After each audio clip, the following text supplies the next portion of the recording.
লক্ষ্মীর ভান্ডারের টাকা পৌঁছতেই আনন্দে মায়েরা। মথুরাপুর 2 নম্বর ব্লকে মুখ্যমন্ত্রীকে ধন্যবাদ জানিয়ে বিশেষ কর্মসূচি। মাত্র একদিন আগেই ঘোষণা, আর আজই ব্যাংক অ্যাকাউন্টে পৌঁছে গেল লক্ষ্মীর ভান্ডারের বাড়তি টাকা। মাননীয় মুখ্যমন্ত্রী মমতা বন্দ্যোপাধ্যায়ের এই তাৎক্ষণিক ও মানবিক উদ্যোগে খুশির হাওয়া বইছে রাজ্য জুড়ে। তারই ছবি ধরা পড়ল মথুরাপুর 2 নম্বর ব্লকে। মুখ্যমন্ত্রী ঘোষণা করেছিলেন, লক্ষ্মীর ভান্ডার প্রকল্পে যেসব মায়েরা আগের মাসে 1000 টাকা করে পেতেন তারা এখন থেকে পাবেন 1500 টাকা, এবং যারা 1200 টাকা করে পেতেন তারা পাবেন 1700 টাকা।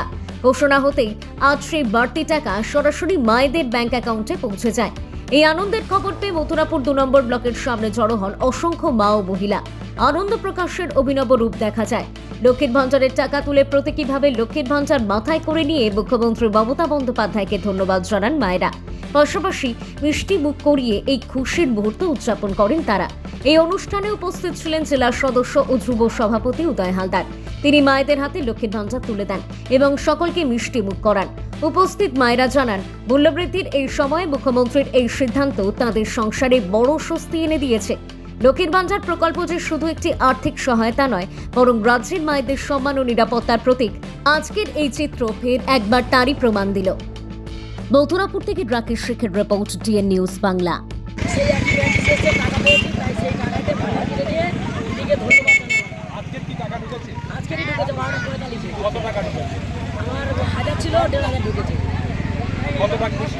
খুব খুশি হয়ে ভান্ডার কিনে দিদিকে ধন্যবাদ জানাচ্ছি।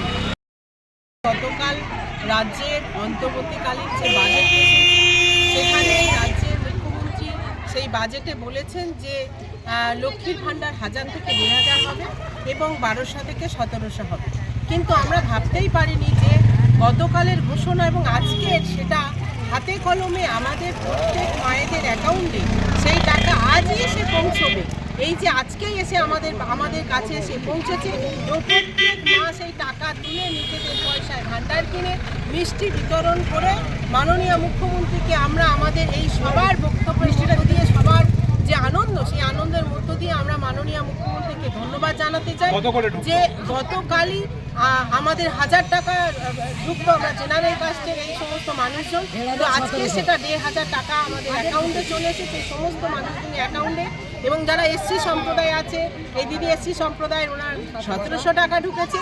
এই যে বলা এবং তার সঙ্গে সঙ্গে কাজের এই যে মিল, সেই জন্য আজকের আমাদের এই উল্লাস, আমাদের এই যে মমতা বন্দ্যোপাধ্যায়ের প্রতি, দিদির প্রতি আমাদের যে ধন্যবাদ এবং সমর্থন, সেটাকেই আমরা প্রকাশ করছি।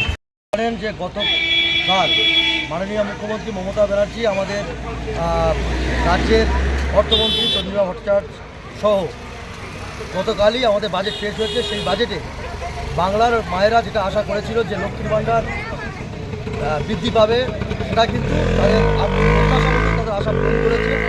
এবং সারা ভারতবর্ষকে চমকে দিয়ে যেখানে বিজেপিরা বলছে যে আমরা 3000 দেবো, 4000 দেবো, শুভেন্দু অধিকারী, সুকান্ত মজুমদার, তারা কিন্তু পশ্চিমবাংলার 21টা রাজ্যে থাকলেও তারা একটা রাজ্যে এখনও পর্যন্ত লক্ষ্মীর ভান্ডার দিতে পারেনি। এবং দিল্লি বিধানসভার ভোটের আগে বলেছিল 2500 টাকা লক্ষ্মীর ভান্ডার দেবো, এখনও পর্যন্ত 1-2 বছর হয়ে যাচ্ছে কোনো লক্ষ্মীর ভান্ডার দিতে পারেনি। সেখানে মাননীয় মুখ্যমন্ত্রী মমতা ব্যানার্জি আমাদের বাংলার মায়েদের সম্মান রেখে যারা এসসি তপশিলি আছে তাদের জন্য 1700 করেছে, 500 বাড়িয়ে। আর যারা জেনারেল সাধারণ মহিলা আছে তাদেরকে 1000 টাকা বাড়িয়ে 1000 টাকা করেছে। এবং তৎসহ আমাদের কৃষক ভাতা বেড়েছে 1000 টাকা। আশা আইসিএস মায়েদের তাদের 1000 টাকা করে বেড়েছে। সিভিক ভলেন্টিয়ার্স তাদের 1000 টাকা করে বেড়েছে। এবং একদম মানবিক দিক থেকে সুন্দর একটা বাজেট তুলে ধরেছে মানুষের সামনে। আচ্ছা, শুভেন্দু অধিকারী বলছে তৃণমূল কংগ্রেস চ্যালেঞ্জ নিচ্ছি এবং চ্যালেঞ্জ দিতে চাই এবং সমস্ত সাধারণ মানুষকে বলতে চাই যে শুভেন্দু অধিকারী মানেই একটা ভাওতাবাজ এবং মির্জাফর, যে কিনা সারা ভারতবর্ষের 21টা রাজ্যে বিজেপি ক্ষমতায় আছে, তারা কিন্তু এখনও পর্যন্ত একটা রাজ্যে দিতে পারেনি। ভারতবর্ষের ক্ষমতায় বিজেপি আছে, বিজেপি ভারতবর্ষে ঘোষণা করে দিলে সারা ভারতবর্ষের মায়েরা তারা লক্ষ্মীর ভান্ডার পেতে পারে। কিন্তু সেটা না করে শুধু বাংলায় করবে, এই ভোট নেওয়ার জন্য বাংলায় ভাওতা দিয়ে তারা বাংলার মায়েদেরকে ভুল বুঝিয়ে ভোট টানার জন্য তারা 3000-4000 টাকা ভোট বলছে। আমার শুভেন্দু অধিকারী করতো, যদি মায়েদের দেওয়ার ইচ্ছা থাকে একটা প্রমাণ দিন 21টা বিজেপির রাজ্যের মধ্যে একটা রাজ্যে চালু করিয়ে দেখাক যে ওই রাজ্যে আমরা